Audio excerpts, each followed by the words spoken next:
transforming photos into Ghibli-style illustrations using AI. Is this trend unethical? Does it violate copyright? Is it disrespectful to real artists? Let's talk about this. In this video, we'll dive deep into this discussion from the perspectives of ethics, copyright law, and creativity, and explain why this trend isn't inherently problematic if we understand the context clearly.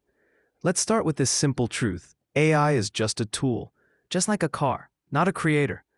You can still walk or run to get somewhere, but a car helps you get there faster, easier, maybe even more comfortably. But walking and driving are just different ways to reach the same destination. Same with creating art. You can paint traditionally, or you can use AI to help bring your ideas to life. It doesn't mean one is more valid than the other. It's just a matter of style, taste, and purpose. People always resist new tools until they adapt. This kind of reaction isn't new. Every time a new tool or tech appears, there's always pushback. Remember when Gojek or Grab first launched in Indonesia? So many people protested. It caused chaos. Traditional drivers rejected it hard, but fast forward a few years, now it's part of everyday life. People adapted. Why? Because it's just another method to reach a goal, faster, more efficiently. Same thing with AI. It's just a new method. Want a more ancient analogy?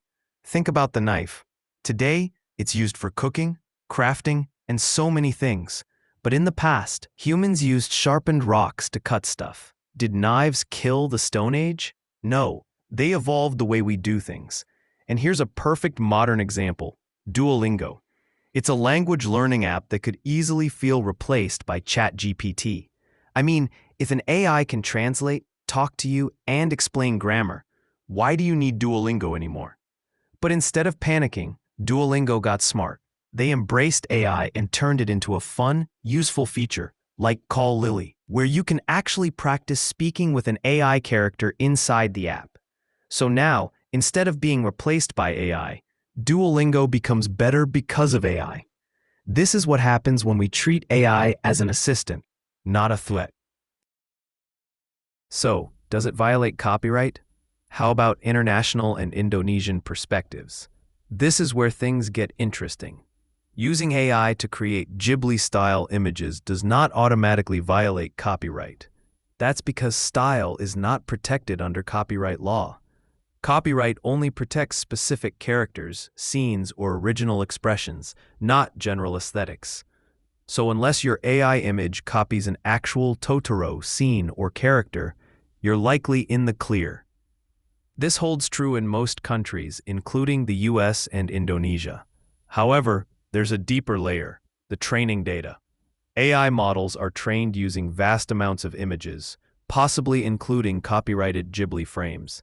The real legal issue lies with the companies, like OpenAI or Stability AI, and whether they had permission to use those materials in training. That's where lawsuits are happening, especially in the US and UK. In Indonesia, current copyright law doesn't yet define ownership of AI-generated work. But legal experts agree, if no human creativity is involved, the result has no copyright protection. This means you likely can't claim exclusive ownership of AI-generated art either, but you're also not necessarily infringing on someone else's rights. Studio Ghibli itself holds trademarks over names and characters, so you shouldn't use their brand name commercially without permission. But if your AI art is a personal homage and not an exact copy, it's seen as fan art, which many studios tolerate globally. Next, let's talk about artists' reactions, threat or collaboration. The artistic community is divided. On one hand, traditional artists feel threatened. Even Hayao Miyazaki, Ghibli's founder, famously called AI art disgusting and an insult to life itself.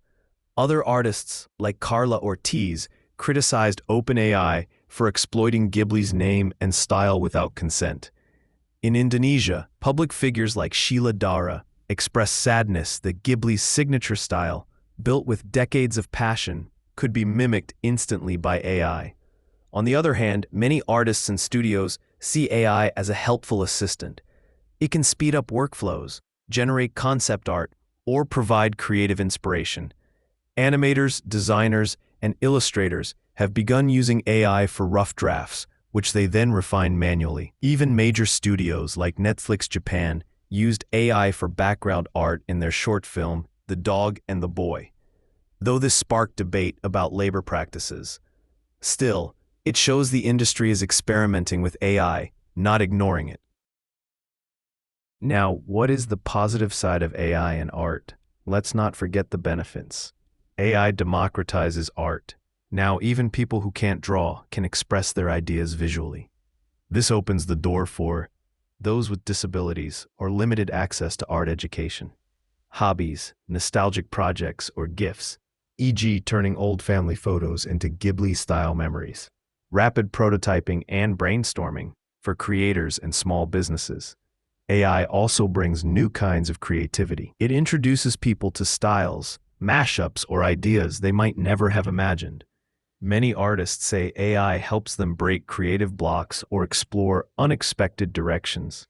It's a creative catalyst, not a crutch. Then let's talk about the ethics of using AI in art. To use AI responsibly, here are some key ethical principles. 1. Transparency. Be honest if your artwork was AI generated. Label it clearly so others aren't misled. 2. Attribution. If inspired by a specific style, like Ghibli, credit it respectfully, even if not legally required. 3. Don't claim full authorship. If AI made most of the image, don't say you painted it. You can say, AI generated using my prompt. 4. Avoid commercial misuse. Don't replace human artists for paid work unless necessary. If you can, collaborate. Let AI assist, not replace. 5. Respect privacy and dignity. Don't use AI to create misleading or offensive images of real people. If we follow these principles, AI can enrich art without undermining it. Last, let's talk about global case studies, the AI art debate worldwide. Here are some real-world cases showing how different countries are reacting. In USA, an AI-generated artwork won first prize in a Colorado art contest, sparking huge backlash. U.S. Copyright Office denied copyright to AI-only art. Lawsuits are ongoing against companies like Stability AI.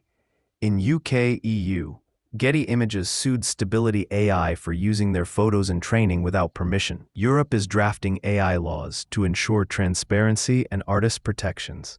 In Japan, Miyazaki's anti-AI stance went viral.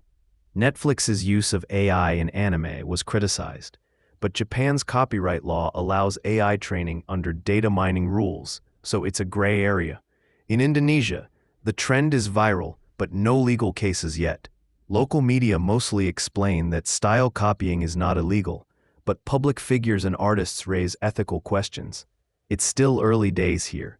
In China, has enforced strict regulations. AI-generated content must be labeled. This promotes transparency and discourages misinformation. So what can we conclude? Using AI to create Ghibli-style art is not inherently wrong. It doesn't violate copyright if no direct copying. It helps more people access creativity, and it can be a powerful tool if used transparently and ethically. Let's see AI not as a threat, but as the next evolution of creative tools. The soul of art remains human. It's our emotions, our vision, our stories that matter, no matter what medium we use. So guys, what do you think? Is AI in art a good thing, or do you still have concerns? Let's discuss in the comments.